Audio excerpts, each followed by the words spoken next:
JVP කාර්යයන් රැස්වීම බලන්න එන මිනිස්සු රැස්වීම ඉවර වෙලා පිට්ටනිය සුද්ධ කරන්න විතරයි දන්නේ. හිරුනිකා ප්‍රේමචන්ද්‍ර ඔය හරි ෂෝ මාර කතාවක් කිව්වනේ අනි. ඔයා කිව්වනේ අර මේ JVP කාර්යයන්ගේ රැස්වීම වලට එන මිනිස්සු දන්නේ ශ්‍රම දාන කරන්න විතරලු.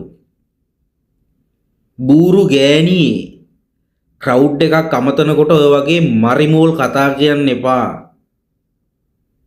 බොලේ තියෙන බුද්ධිය තියෙන මිනිස්සුත් ඔය තැන්වල ඇවිල්ලා ඉන්නවා. ගොඩක් ඉන්නේ 50 පටියට එන මිනිස්සු තමයි. උඹලා බස් වලින් එන මිනිස්සු තමයි වැඩියෙන් ඉන්නේ. ඒත් ඕක ලයිව් යනකොට ටීවී එක හරි මොකේක හරි අහගෙන ඉන්න මිනිස්සෙක් බලන මිනිස්සෙක්ගේ ඔළුවට යන්නේ ඕගොල්ලෝ ගැන තනිකර මරි මොංගල් විදියට යන්නේ. ඕගොල්ලෝ මෝඩ ආතල්ලයක් ගන්නවා කියලා මිනිස්සු හිතන්නේ. අම්බිකා කියන മന്ത്രിතුමිය টয়ලට් එකක් ඕපන් කරාලු. ඒගොල්ලොන්ට ඒව නම් පුළුවන්ලු. පිට රටින් සුද්දෙක් දෙන්නෙක් ගෙනල්ලා වටමේස සාකච්ඡාවක් දාලා එහෙම එකක් කරන්න දන්නේ නෑලු. එහෙම ඒව කරේ ඔයා. ඔයා කරා මරු සෙල්ලමක් මීතර මුල්ලේ කුණු කන්ද උඩ නැගලා මතකද? ඔය කුණු කන්දේ ප්‍රශ්නේ වෙලා මිනිස්සු මැරෙන්න කලින් ඔයා මාර ප්‍රොමිස් එකක් දුන්නානේ මිනිස්සුන්ට මේක ඉවරයි කුණු දාන්න දෙන්නේ නෑ කියලා මීඩියා ගෙන්නලා මම මේක අයින් කරලා දෙනවා. මට ඡන්දේ දෙන්න කියලා. මං මේකේ දින්නොත් මේ කොළොන්නාවේ මං අනිවාර්යයෙන්ම මේ කුණු කන්ද අයින් කරලා දෙනවා කිව්වා. ඔයානේ දැන් මේ මාර සම්දානයක් මීටර මුල්ලේ කුණු කන්දරම නැගලා අන්තිමේට යකෝ ඒක නාය ගිහිල්ලා කෙලවෙලා මිනිස්සු 40 50ක් මැරිලා ගියා. උඹලා පැත්ත පලාතක ආවද? අම්මට සිරි හිරුනිකා මරු ඔයා. ඔයා මරු. ඔය පොටක් ඇදිලා එනකම්ම තමයි හිටියේ. ඔයාගේ ඔය කටින් ඔය වගේ වචනයක් දන්නවද? මග බලන් හිටපු වචනයක් ඔයා එළියට දැම්මේ. ඔයා හොඳට මතක තියාගන්න. ඒවට සාක්ෂි දන්න කොල්ලෙක් මේකට කමෙන්ට් එකක් හරි දායි. ඔයා දාපු නාට්‍ය මීතර මුල්ලේ කුණු කන්ද උඩ නැගලා මීඩියා ගෙන්නගෙන අර ජපාන් කාර්යෝ දෙතුන් දෙනෙකුත් ගෙන්නගෙන ජපාන මිනිස්සු වගේ ඉක්ුත් ඇවිල්ලා හිටියනේ. කුණු කන්ද අයින් කරනවා කිව්වා මේ ප්‍රශ්නේ විසඳලා දෙනවා කිව්වා. කෝ අන්තිමේට ඒක කුණු කන්ද කියලා වෙලා මිනිස්සුත් මැරලා ගියා යකෝ. ඔන්න උඹලා කරලපු දේවල්. අර මිනිස්සු টয়ලට් එකක් ඕපන් කරලා ය කමන්නේ මේ টয়ලට් එකක් ඕපන් කරන මේ මිනිස්සු ඒක පාවිච්චි කරයි අවුරුදු ගාණක් යනකම්.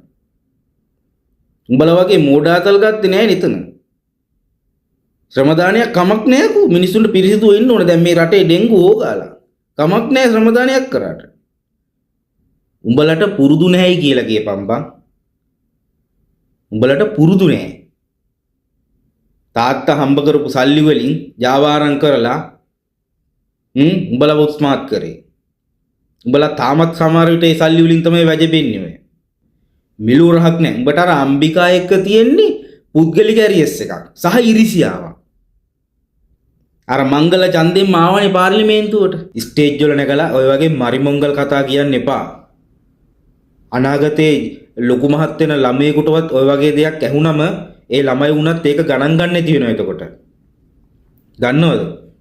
යකෝ මේ දවස්වල යනවා FIFA World Cup එක දැක්කද? එහෙම එකක් දන්නවද?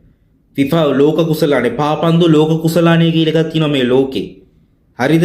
උඹ දැක්කද ජපානයේ නෙදර්ලන්තයේ අතර තිබ්බ තරගින් පස්සේ අර ජපානයේ මිනිස්සු ස්ටේඩියම් එක සුද්ධ කරලා යනවා. සුපිරි මිනිස්සු.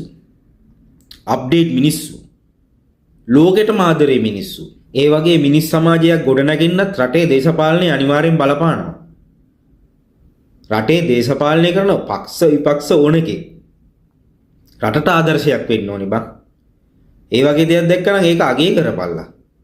මිනිස්සුන්ගේ ඔළුවට දාපල්ලා. ඕගොල්ලෝ අපේ රැස්වීම වලදීත් එහෙම කරන්නකෝ අනේ කියලා. අන්න මිනිස්සු බං අන්න ජෙනුවින් දේශපාලනක් කියුවා. උඹ ඒ වගේ කතාවක් කරොත් එක ඡන්දයක් හරි එකතු වෙයි. එහෙම හිතහම්බා. මොකද ලංකාවේ කොල්ලෝ කෙල්ලෝ ලක්ෂ ගාණක් රටින් පිට ජීවත් වෙනවා දැන්. ඒ කොල්ලෝ කෙල්ලෝ දකින්න ඒ රටවල් කෙරෙන්නේ කොහොමද? ඒ රටවල සිස්ටම් කොහොමද? මිනිස්සුන්ගේ හැදියාව කොහොමද? දේශපාලනඥයෝ රටවල් පාලනය කරන්නේ කොහොමද කියලා උන් දකින්නවා.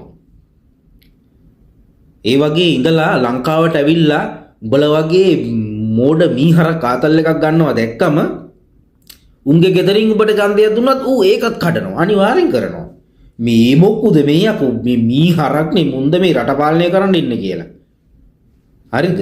ඒක නිසා ඔය මෝඩ මජර දේශපාලනයෙන් ඈත් වෙලා පොඩ්ඩක් අප්ඩේට් වෙලා රටට මොකක් හරි කරනවයි කියන සීන් එකේවත් හිටපන් බං. කරන්න බැරි වුණත් එහෙම එකක් හිතන්නවත් ගනි.